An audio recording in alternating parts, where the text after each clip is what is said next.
Assalamualaikum warahmatullahi wabarakatuh. Nama saya Taufik Ardiansyah, lalu ada rekan saya bernama Muhammad Alwi Yahya. Pada proyek kuas kali ini kami mengambil tema tentang REST API Apotek by Muhammad Alwi dan Taufik Ardiansyah. Ke bab 1, ringkasan. RESTful API atau REST API merupakan penerapan dari API, Application Programming Interface. REST atau Relational State Transfer adalah sebuah arsitektur metode komunikasi yang menggunakan protokol HTTP untuk pertukaran data, di mana metode ini sering diterapkan dalam pengembangan aplikasi. API secara eksplisit memanfaatkan metodologi HTTP yang ditentukan oleh protokol RFC 2616. Permintaan API dapat menggunakan GET untuk mengambil data, PUT untuk mengubah data atau memperbarui data, POST untuk membuat data, dan DELETE untuk menghapus data. REST API memiliki 4 komponen penting, diantaranya adalah URL design, HTTP verbs, HTTP response code, dan format response. Lalu ada fitur. Fitur merupakan unsur penting dalam pembuatan suatu produk. Fitur merupakan sarana kompetitif untuk membedakan produk perusahaan dengan produk pesaing. Servis app yang telah kami bangun merupakan jawaban dari kebutuhan user, di mana yang kami kembangkan memiliki beberapa fitur yang dibutuhkan. Di antaranya adalah fitur input data, yang di dalamnya ada kode obat, nama obat, harga beli, harga jual, stok, dan satuan. Lalu ada fitur update dengan kode obat, nama obat, harga beli, harga jual, stok, dan satuan. Lalu ada hapus data dengan kode obat, nama obat, harga beli, harga jual, stok, dan satuan. Dan juga fitur untuk menampilkan data yang telah dimasukkan sebelumnya, baik secara satu persatu maupun tampilan secara keseluruhan data. Menjawab apa yang telah dibutuhkan oleh user, maka kami mengembangkan CRUD, Create, Read, Update, dan Delete. Fitur ini nantinya akan memudahkan para petugas dalam mengatur stok obat yang ada pada apotek. Lalu ada Endpoint API, adalah titik di mana API code yang memungkinkan dua program perangkat lunak untuk berkomunikasi satu sama lain dengan program perangkat lunak lainnya. Dengan kata lain, Endpoint API adalah lokasi digital spesifik tempat permintaan informasi dikirim oleh program untuk mengambil sumber daya digital yang ada di sana. Lantas, bagaimanakah Endpoint API bekerja? Sistem yang berkomunikasi melalui API adalah sistem terintegrasi. Satu sisi mengirimkan informasi ke API dan disebut server agar permintaan yang efektif diproses oleh endpoint. Klien harus menyediakan pencari sumber daya atau URL, metode, daftar, header, dan benda. Lalu ada bab 2, pembukaan. Apotek adalah sarana distribusi sedia informasi yang bertujuan untuk memenuhi kebutuhan sedia informasi masyarakat. Tujuan tersebut dapat dicapai dengan dukungan sumber daya manusia di bidang kesehatan, serta sistem pengolahan data agar manajemen apotek dapat berjalan dengan baik. Diharapkan dengan adanya penyediaan data secara otomatis ini dapat membuat sistem terorganisir secara baik dan sistematis. Kemudian dapat memberikan kemudahan bagi proses penyediaan obat di dalam apotek. Oke. Seperti yang kita ketahui, RESTful API atau REST API merupakan penerapan API dari Application Programming Interface, sedangkan REST adalah Relational State Transfer, adalah sebuah arsitektur metode komunikasi yang menggunakan protokol HTTP untuk pertukaran data, di mana metode ini sering diterapkan dalam pengembangan aplikasi, dengan tujuannya untuk menjadikan sistem menjadi lebih baik performanya, cepat, dan mudah untuk dikembangkan, terutama dalam pertukaran dan komunikasi data.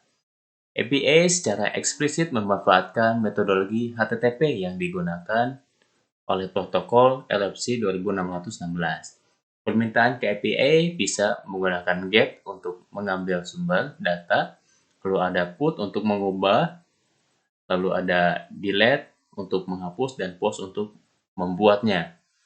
RESTful API memiliki 4 komponen penting yang saling melengkapi. Untuk lebih jelasnya dapat dilihat di bawah ini. Yang pertama ada URL design. RESTful API diakses menggunakan protokol HTTP. Penamaan dan struktur URL yang konsisten akan menghasilkan API yang baik dan mudah untuk dimengerti oleh developer. URL API biasa disebut endpoint dalam pemanggilannya. Yang kedua ada HTTP verbs. Setiap request yang dilakukan terdapat metode yang dipakai agar server mengerti apa yang sedang si request itu kerjakan. Yang pertama ada get. Get adalah metode HTTP request yang paling mudah. Metode ini digunakan untuk membaca atau mendapatkan data dari sumber. Lalu ada post. Post adalah metode HTTP request yang digunakan untuk membuat data baru yang menyisipkan data dalam body saat request dilakukan. Dan selanjutnya ada put.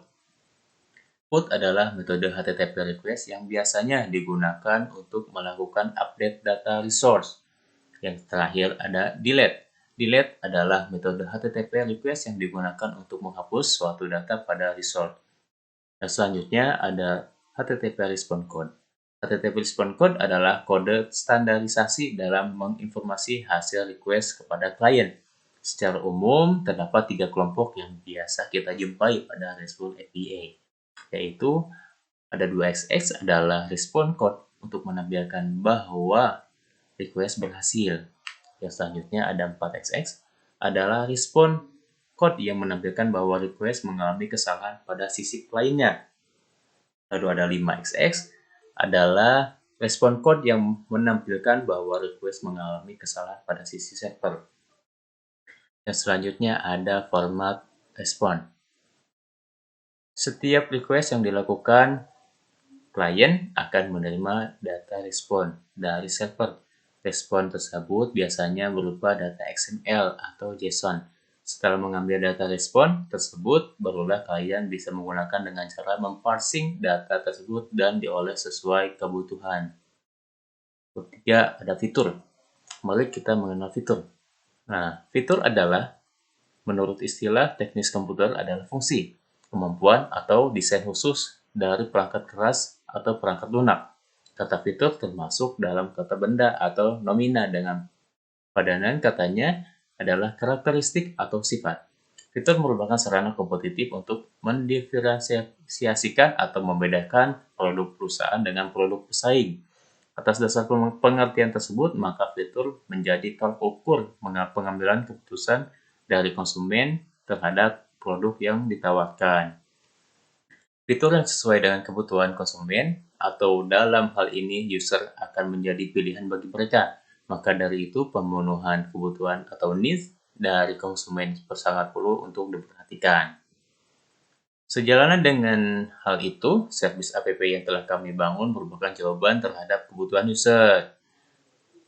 Nah, beberapa fitur yang dibutuhkan diantaranya adalah fitur input, yang di dalamnya ada kode obat, nama obat, harga beli, harga jual, stok, dan satuan. Lalu ada fitur update, yang di dalamnya ada kode obat, nama obat, harga beli, harga jual, stok, dan satuan. Ada fitur hapus atau delete, kode obat, nama obat, harga beli, harga jual, stok, dan satuan. Dan juga fitur yang menampilkan data yang telah dimasukkan sebelumnya baik secara satu persatu maupun secara keseluruhan data. Lalu yang kami develop adalah menjawab atas apa yang dibutuhkan oleh user.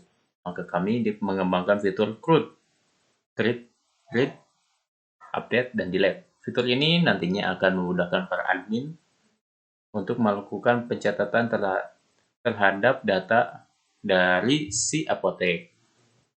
Create data memiliki fungsi untuk menambah atau membuat data kode pesanan, nama pesanan, kode, dan lain-lain. Cuman di kami itu ada kode obat, nama obat, stok obat, harga jual, harga beli, stok, dan satuan.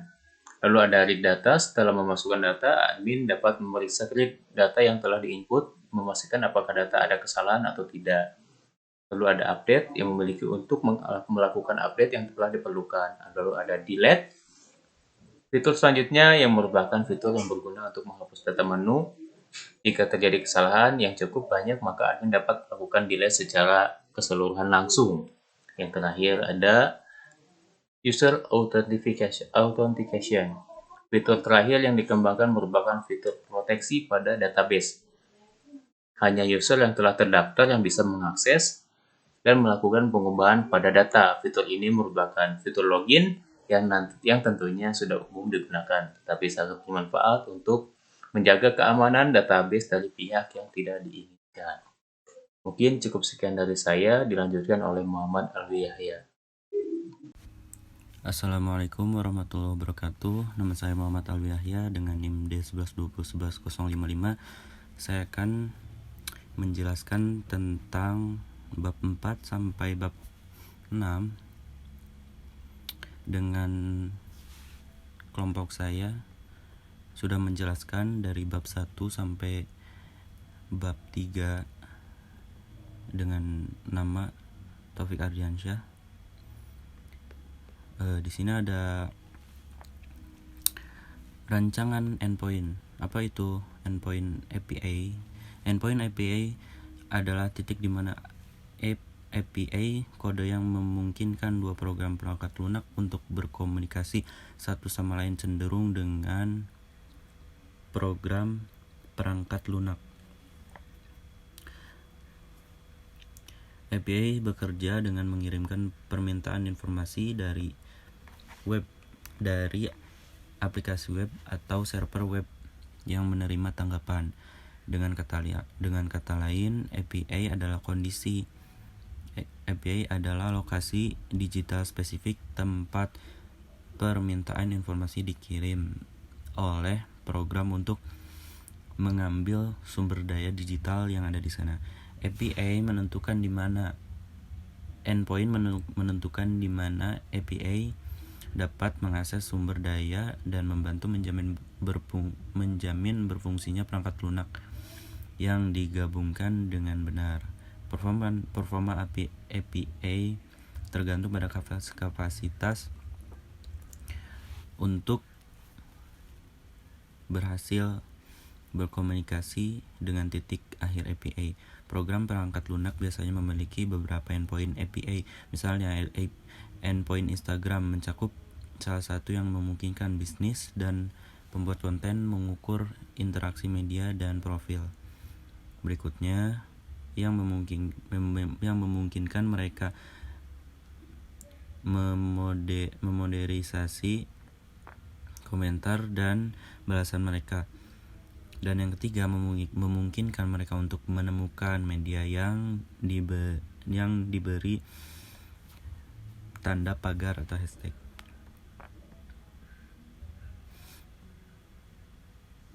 Bagaimana cara endpoint bekerja? Lantas bagaimana cara endpoint API bekerja? Sistem yang berkomunikasi melalui API adalah sistem terintegrasi. Salah satu sisi mengirimkan informasi ke API dan disebut server. Sisi lain, klien, membuat permintaan dan memanipulasi API. Dan sisi server menyediakan informasi yang diminta atau sumber daya adalah titik akhir API. Agar permintaan yang efektif diproses oleh endpoint, klien harus menyediakan pencari sumber daya seragam atau URL. Metode, daftar header, dan badan. Header menyediakan metadata tentang permintaan, dan badan menyimpan data yang dikirim oleh klien ke server. Endpoint bekerja bersama-sama dengan API. Metode adalah permintaan yang dapat dibuat seperti get, delete, put, atau post. Metode tersebut sering disebut kata kerja. Dalam sintak komunikasi sering ditempatkan tempat sebelum endpoint yang ditentukan dalam URL lengkap.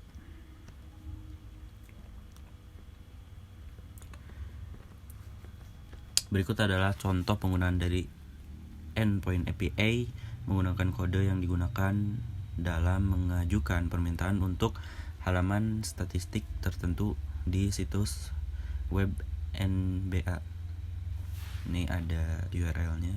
Dalam contoh di atas, get adalah metode, sedangkan endpoint adalah bagian spesifik dari alamat web yang dicatat sebagai berikut. Endpoint API dari proyek kami. Setelah cukup mengenal apa itu endpoint dan bagaimana penggunaannya, berikut kami sajikan endpoint terhadap proyek yang kami kerjakan dalam bentuk tabel. Di sini ada metode HTTP request, ada get,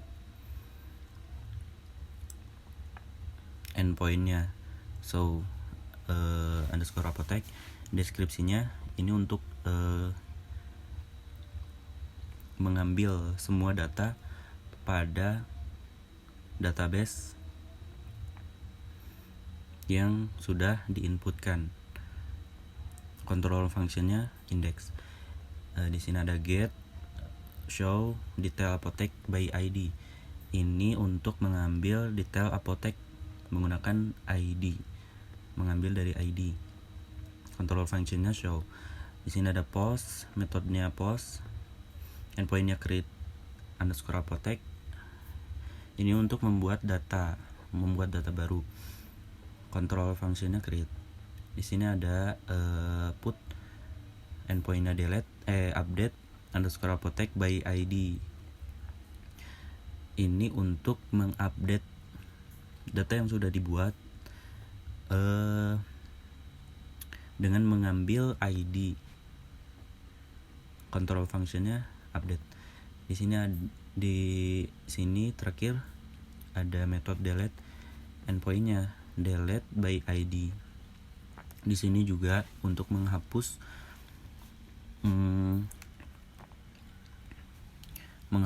data dalam database menggunakan ID, mengambil dari ID-nya. Control functionnya destroy. Nah, di sini ada kontrol kami yang bernama apotek controller.php. Ini ada source code-nya.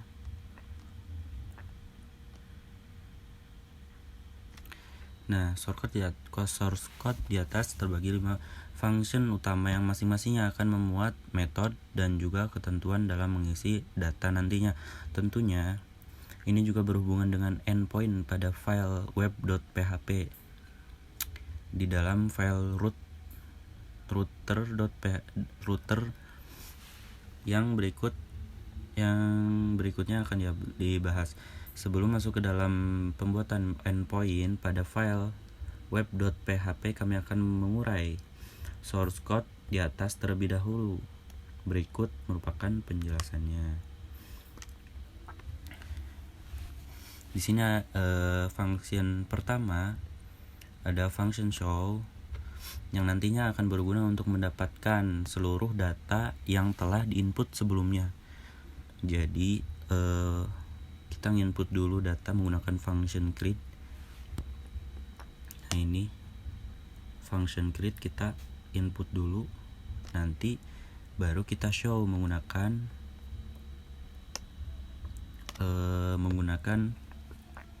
function show ini. Function show ini berkaitan dengan metode get. $data sama dengan apotek all untuk mengambil semua data, berfungsi untuk mengambil semua data table apotek, sedangkan return response $response akan mengembalikan respon. Di sini ada function create. Function create ini yang nantinya akan berguna untuk melakukan post terhadap inputan data dari user. Di dalam function create terdapat field yang harus diisi dengan data.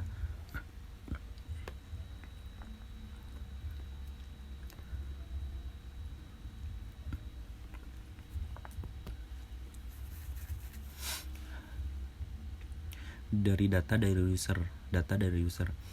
Di dalam function create terdapat field yang harus diisi dengan result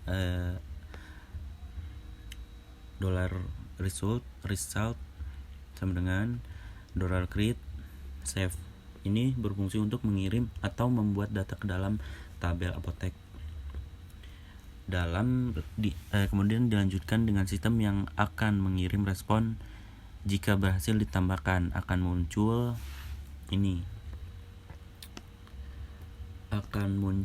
if result sama dengan $respond. Ini akan sintak ini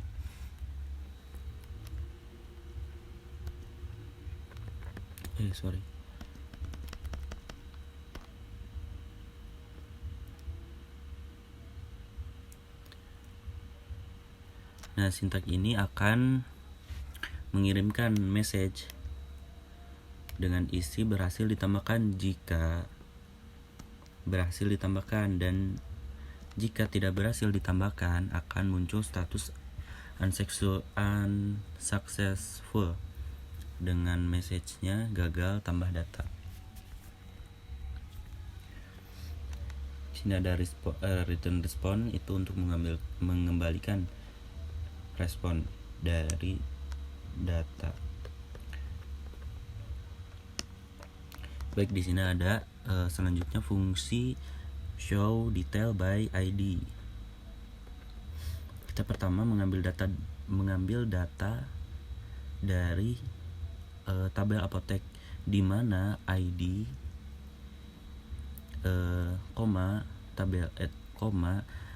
$ID first itu untuk mengambil satu data. Di sini juga ada jika data berhasil ditambahkan akan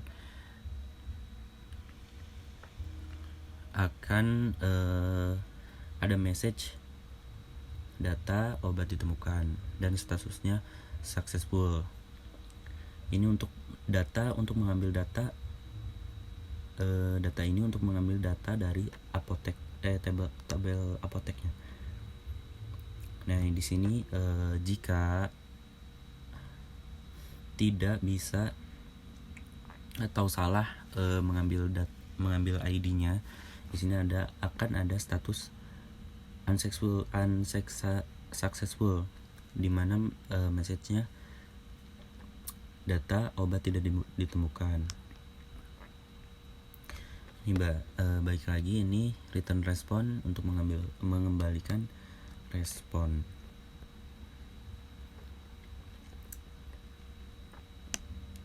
Baik, di sini ada function update dengan metode put ya.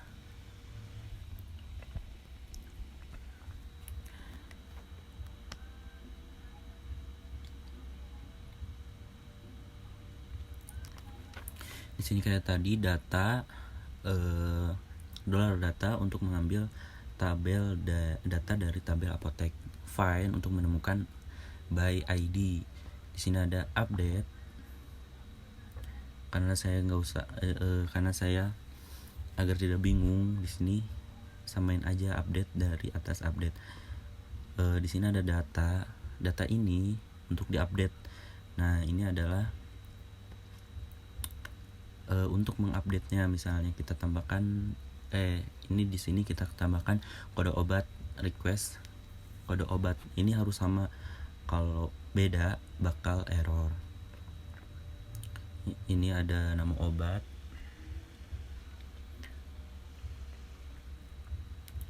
harga beli, harga jual, stok, satuan, ditutup. Dan ini adalah kondisi dimana kalau berhasil akan keluar status successful dan message-nya berhasil update data. Sebaliknya di sini ada gagal. Jika gagal ada message gagal update data. Return respon untuk mengembalikan respon. Oke, sudah. Baik, di sini ada function delete dengan metodenya delete. Ini function method by ID, ini untuk mengambil data berdasarkan ID. Di sini sama saya menggunakan kata data. Sini untuk mengambil data dari tabel apotek, find untuk mencari ID-nya. Nanti di sini akan loncat ke sini, data kita delete, langsung tutup. Return response by JSON. JSON ini untuk mengembalikan respon dalam bentuk JSON. Ini dalam bentuk JSON. Baik, maaf videonya kepotong. Nah, tadi sampai return response JSON. Ini untuk mengembalikan data berupa JSON. Sini ada message data deleted. Data berhasil dihapus. Nah, di sini ada web.php dalam folder router. Setelah kita membuat function, tentunya kita akan membuat endpoint agar metode yang telah dideskripsikan dapat dijalankan sesuai dengan fungsinya. Untuk endpoint ini akan mengikuti banyaknya metode atau function yang telah dideskripsikan di atas. Dalam kasus ini terdapat 5 endpoint yang berbeda. Berikut merupakan tampilan source code yang telah kami buat dalam file web.php.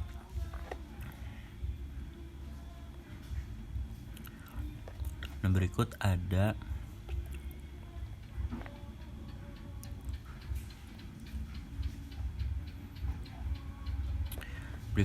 root group.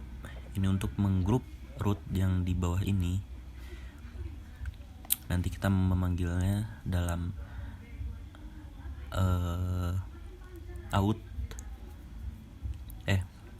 nanti kita memanggil biasa, tapi memanggilnya misalnya ini router post, ini metodenya post, URL-nya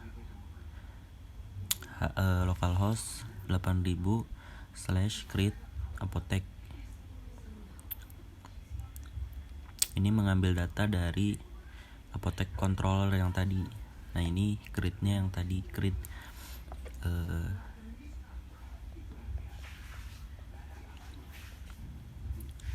ini yang create ini nanti mengambil data dari sini. Lanjut, di sini ada router get.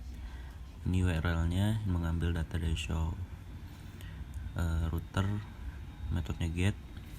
Ini mengambil data berdasarkan ID dari apotek controller. Show detail. Ini router metodenya put untuk mengupdate URL-nya update_apotek by ID untuk mengambilnya lewat ID. Dan ini ada router delete. Router metodenya delete by ID, mengambil dari apotek controller yang delete, fungsi delete. Lanjut, di sini ada authentication.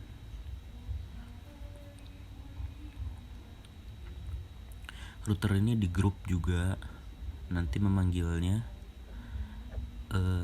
kita harus memasukkan out ini. Misalnya kita bikin akun router, metodenya post, register out dulu baru register. Ini mengambil dari out controller register. Di sini juga sama, controller metodenya post, out dulu baru login, nanti diketiknya. Dan di sini ada mengambil data dari out controller add login. Ini tadi sudah dijelaskan. Endpointnya show apotek, mengambil semua data dari database. Ini mengambil satu data by ID. Ini menambahkan data, create apotek, update apotek untuk mengupdate data dari mengambilnya dari ID. Ini delete, mengambilnya dari ID juga. Nah, ini kita tambahin out dulu baru register. Ini untuk meregistrasi akun baru. Nanti kita habis registrasi kita login. Nah, di sini ada model. Dalam Apotek PHP ini merupakan model yang berguna untuk mewakili pemanggilan data. Jika model sudah selesai dibuat, maka model sudah dapat kita panggil di controller. Untuk memanggil sebuah model di controller, kita harus mendefinisikan model yang ingin kita gunakan pada statement use di bagian atas controller. Nih, mendefinisikan. Nah, ini kita harus menambahkan use Illuminate Database Eloquent model. Nah, di sini uraiannya. Ini protect table Apotek ini mendefinisikan tabel Apotek, mewakili tabel apa yang akan didefinisikan.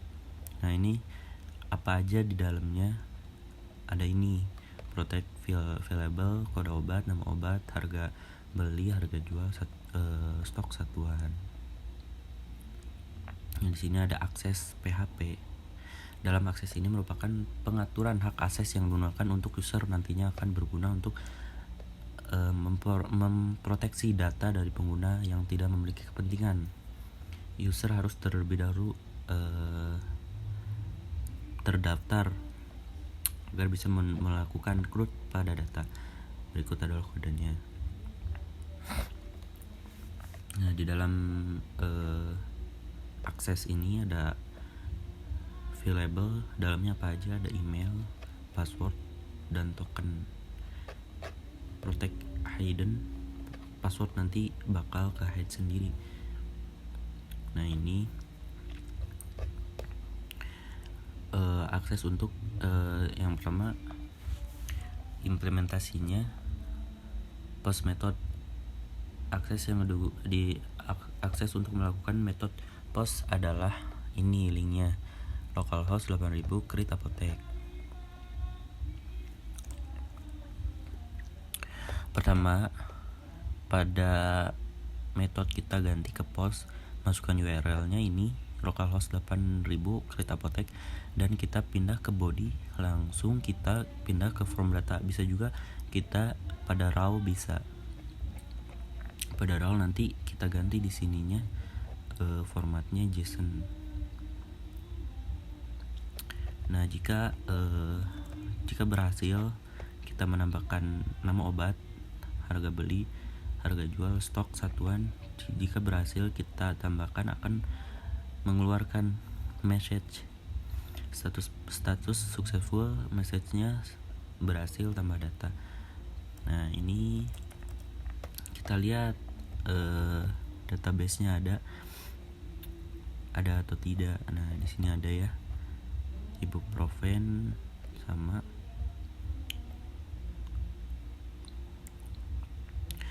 harga beli 1000, harga jual 2500, stok 100, satuannya strip. Nah, di sini ada metode get method all. Ini untuk menampilkan semua data yang telah di-create. Nah, kita menambahkan mengganti fungsi menjadi get. Tambahkan URL-nya show underscore apotek, sama seperti di web.php tadi. Nah, di sini sudah tampil data ya. Ada banyak datanya. Dalam proses tersebut dikatakan berhasil karena semua data dalam database termasuk yang baru saja ditambahkan telah muncul pada respon. Oke, ini ada get method by ID untuk menampilkan data, mengambilnya lewat ID. Kita contoh. Nah, ini ada ID 6, kita nanti mengambilnya slash ngambilnya URL-nya localhost 8000, so detail apotek /7 ya tadi. Nah di sini contohnya ada /7, ini metodenya kita ganti. Ini URL-nya kita pindah ke header, kita harus masukin nih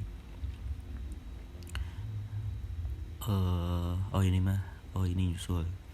Nah kalau berhasil kita bisa menampilkan satu data by ID yang tadi, data ID 7.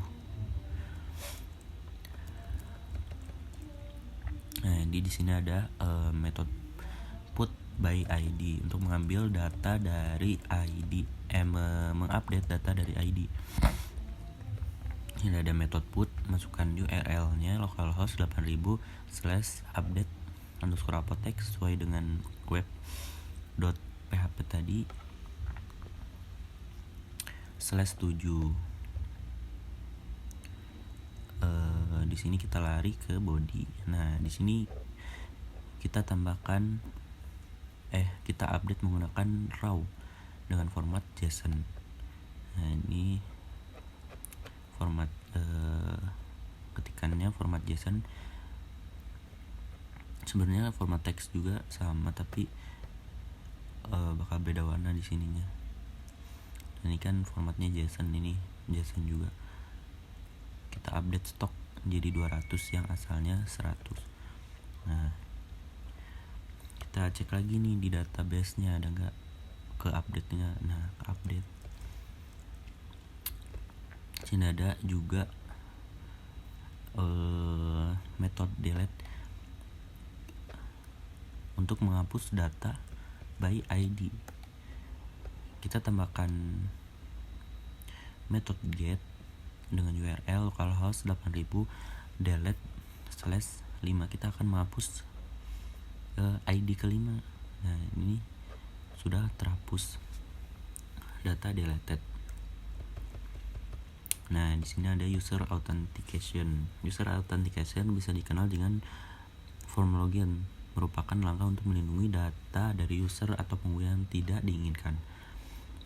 Dalam user authentication terdapat email dan password yang harus terdaftar pada database nantinya untuk bisa melakukan CRUD pada data.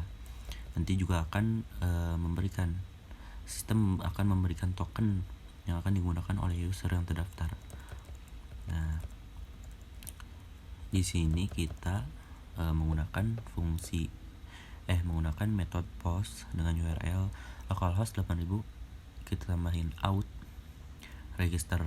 Di sini kita menggunakan body from data, masukin nama, sini contoh saja nama Alwi, email alwi@gmail.com dengan password 123, confirm password confirm 123. Nah ketika sudah bisa menambahkan akun, nanti akan muncul akunnya di sini, name Alwi, password emailnya alwi@gmail.com. Kenapa tidak ada passwordnya? Karena kita tadi hidden. Nah di sini untuk yang tadi untuk menghidden password di sini agar nggak kelihatan. Nah di sini ada akunnya ya, sudah berhasil kita tambah. Nah yang tadi juga hidden password tuh ini, jadi satu yang tadi nggak kelihatan, yang kedua ini jadi kayak ngasal gitu, random.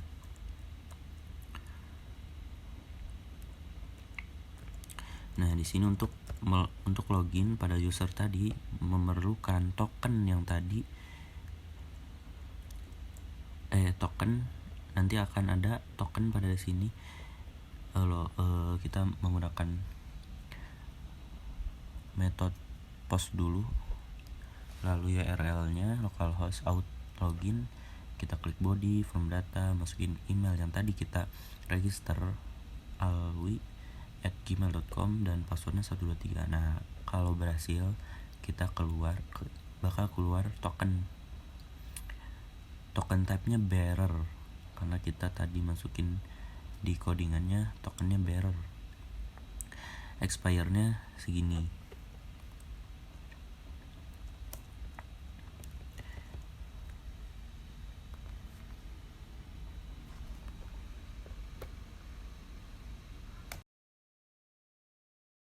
Ya lanjut, di sini ada proses di mana user tinggal memasukkan token yang telah diberikan oleh sistem yang mendapatkan dari login tadi.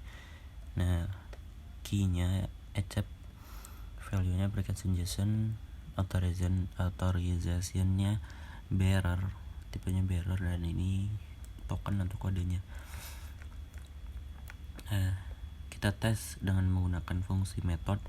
Di sini URL-nya localhost 8000 show apotek. Di sini ada kita pindah ke header authorization, kita masukin yang tadi accept dan authorization. Nah, bakal muncul. Kalau kita nggak masukin token ya, bakal unauthorized. Nah, di sini ada bab 5 rancangan IRD. Apa itu ya IRD? IRD atau Entity Relationship Diagram merupakan salah satu suatu diagram yang menunjukkan informasi yang dibuat, disimpan, dan digunakan dalam sistem bisnis atau sistem lainnya untuk memperlihatkan hubungan atau relasi antar entitas atau objek yang terlihat beserta atributnya. Sederhananya, Entity Relationship Diagram adalah salah satu jenis diagram yang sifatnya lebih struktural yang bisa digunakan untuk dimanfaatkan dalam suatu desain atau suatu database maupun pada sebuah business plan. Nah, ini ada fungsi IRD yang pertama memberikan kemudahan dan menganalisis sebuah basis data atau database dengan cara yang cepat dan relatif murah. Yang kedua, menjalankan hubungan antar data yang memiliki keterkaitan berdasarkan objek yang dihitung dan yang dihubungkan dengan satu relasi. Ketiga, mendokumentasikan data yang ada dalam sebuah basis data dengan cara menganalisis serta mengidentifikasi setiap objek atau entitas dan relasinya. Yang keempat, melakukan pengujian model yang telah dibuat. Nah, di sini ada IRD dari REST API kami atau IRD dari database kami.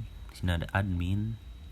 Admin mempunyai admin nama dan apotek nama. Admin juga mempunyai kode obat, nama obat, harga beli, harga jual, stok, satuan.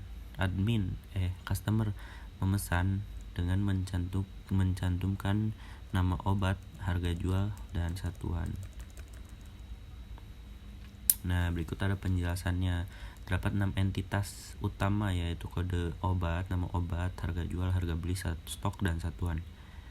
Nah, ini entitas utama. Di dalam setiap entitas memiliki masing-masing atribut. Untuk admin memiliki atribut admin nama, apotek nama, kode obat, nama obat, harga beli, harga jual, stok, dan satuan. Untuk customer memiliki atribut dengan nama obat, harga jual, dan satuan. Yang ketiga, setiap entitas memiliki relasi one to many dan many to many yang dapat dilihat pada gambar IRD 1. Dapat dilihat pada gambar ini. Untuk penjelasannya berikut. Admin memiliki relasi one to many, customer memiliki relasi one to many juga. Nah, di sini ada kesimpulannya dengan bab 5. Kesimpulan dengan menggunakan REST API pada web service kami tujuannya untuk menjadikan suatu sistem memiliki performa yang baik, mudah, cepat untuk dikembangkan, scale, terutama dalam pertukaran dan komunikasi data. Permintaan ke API bisa menggunakan GET untuk mengambil data sumber data, PUT untuk mengubah status dan memperbaharui sumber daya, yang dapat berupa objek, file atau blok, POST untuk membuat sumber daya itu, dan delete untuk menghapusnya. Penamaan dan struktur URL yang konsisten akan menghasilkan API yang baik dan mudah untuk dimengerti oleh developer. Baik, di sini ada beberapa fitur yang dibutuhkan, diantaranya adalah fitur input data dengan isi kode obat, nama obat, harga beli, harga jual, stok, dan satuan. Ada fitur update data dengan isi sama seperti fitur input data, dan juga fitur hapus data sama seperti isinya, sama seperti fitur input data, dan juga fitur untuk menampilkan data yang telah dimasukkan sebelumnya, baik secara satu persatu maupun secara keseluruhan data. Baik, demikian dari kelompok kami. Mohon maaf atas segala kekurangan. Assalamualaikum warahmatullahi wabarakatuh.